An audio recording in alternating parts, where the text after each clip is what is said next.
नमस्कार, आपके साथ मैं रोहित कुमार। आप न्यूज फाउंडेशन पर हैं। बिहार के मुख्यमंत्री नीतीश कुमार तेजस्वी यादव के बीच पिछले एक हफ्ते में हुई 3 दफे की मुलाकात के बाद बिहार में अब ऐसा लग रहा है कि बहुत कुछ बड़ा होने वाला है। बीजेपी एक तरफ जहां इस तरह के दबाव बना रही है कि बिहार में बीजेपी का मुख्यमंत्री हो, नीतीश कुमार दिल्ली चले जाएं। उपराष्ट्रपति का पद जो है उनके लिए बीजेपी ने एक तरीके से रख भी दिया है। हालांकि बीजेपी के कुछ नेता इस पर सफाई भी देते रहे हैं और ये तक कहते रहे हैं कि 2025 तक मुख्यमंत्री तो नीतीश कुमार होंगे। तो जदयू भी इसी बात को जो है पुरजोर तरीके से कहती रही है कि 25 तक तो नीतीश कुमार ही बिहार में मुख्यमंत्री होंगे। लेकिन 25 के बाद कौन होगा, ये बाद की बात है। लेकिन फिलहाल जो बिहार में चल रहा है उसमें यही है कि नीतीश कुमार अमूमन जिस तरह की राजनीति को नहीं करने के लिए जाने जाते हैं, पिछले कुछ दिनों से वो वैसी राजनीति कर रहे हैं। कभी प्रोटोकॉल तोड़ करके तेजस्वी यादव के घर पैदल पहुंच जाते हैं, कभी तेजस्वी यादव को गाड़ी तक बिठाने के लिए जो है हज भवन के बाहर चले आते हैं, तो कभी जीतन राम मांझी के आवास पर जो है एक तरीके से कहें कि बड़े हंस हंस के मिलते हैं। और जाहिर तौर पर इन तमाम खबरों के बीच में जो बात निकल के सामने आती है वो ये कि क्या नीतीश कुमार का मन डोल रहा है, क्या बिहार में किसी बड़े बदलाव के संकेत नीतीश कुमार देने की कोशिश कर रहे हैं। अब तेजस्वी यादव के भी लहजे को आपको दिखाएं तो तेजस्वी यादव पिछले करीब 1 महीने से सिर्फ और सिर्फ बीजेपी पर हमलावर हैं। चाहे बेरोजगारी का मुद्दा हो, निशाने पर बीजेपी है। बढ़ती महंगाई का मुद्दा हो, निशाने पर बीजेपी है। बिहार में बिगड़ती लॉ एंड ऑर्डर का भी मुद्दा क्यों ना हो, डबल इंजन का नाम लेकर के हमला बोला जाता है।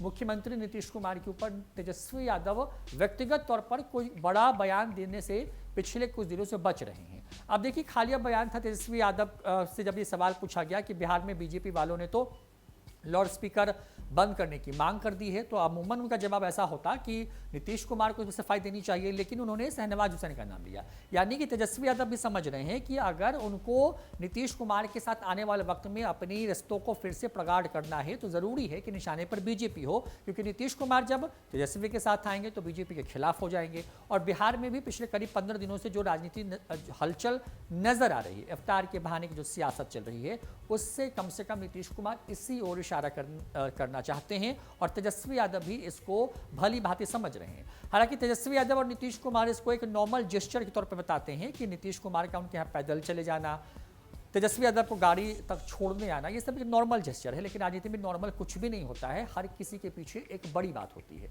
अब देखिए नीतीश कुमार ने किस तरीके का एक तरीके से कहें कि एक तीर से 2 निशाने साधे। तेजस्वी के घर पे पैदल पहुंच गए और अगले दिन सुबह अमित शाह को रिसीव करने चले गए। प्रोटोकॉल में नीतीश कुमार का गृह मंत्री को रिसीव करने जाना जरूरी नहीं था। राष्ट्रपति, उपराष्ट्रपति और प्रधानमंत्री के अलावा ये किसी और के लिए प्रोटोकॉल मान्य नहीं होता है। वहां पर किसी को भी रिप्रेजेंटेटिव के तौर पर वो भेज सकते थे, लेकिन खुद नीतीश कुमार पहुंचे, एक गाड़ी में बैठे और उसके बाद एयरपोर्ट के लॉन्ज में घंटों बातचीत हुई। उसके बाद अमित शाह भोजपुर गए, जहां पर एक बड़ा कार्यक्रम था, जहां पर विश्व रिकॉर्ड बना तिरंगा फहराने के मामले पे। इससे नीतीश कुमार करना क्या चाहते हैं, जानकार बताते हैं कि नीतीश कुमार एक तरफ जहां बीजेपी पर प्रेशर बनाए रखना चाहते हैं, क्योंकि उनकी हैसियत एनडीए के अंदर में नंबर 2 की पार्टी की और बिहार में नंबर 3 पर आते हैं।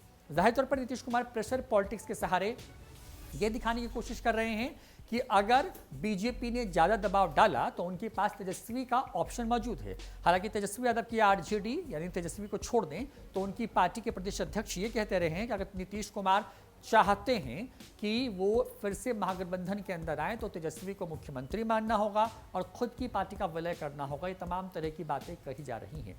लेकिन 1 हफ्ते और 10 दिन के बीच के अंदर में जो चीज़ें बिहार में हुई हैं उससे यही लग रहा है कि बिहार की राजनीति में एक बड़ा बदलाव हो सकता है। और आप ये भी कह सकते हैं कि एक बड़े तूफान के पहले कि ये सब कुछ पटकथा है, जिसको लिखने की कोशिश नीतीश कुमार और तेजस्वी यादव मिल के कर रहे हैं। और कहीं ना कहीं इसमें चिराग पासवान, मुकेश सहनी एक बड़ा फैक्टर साबित हो सकते हैं। फिलहाल इस वीडियो में इतना ही। नमस्कार।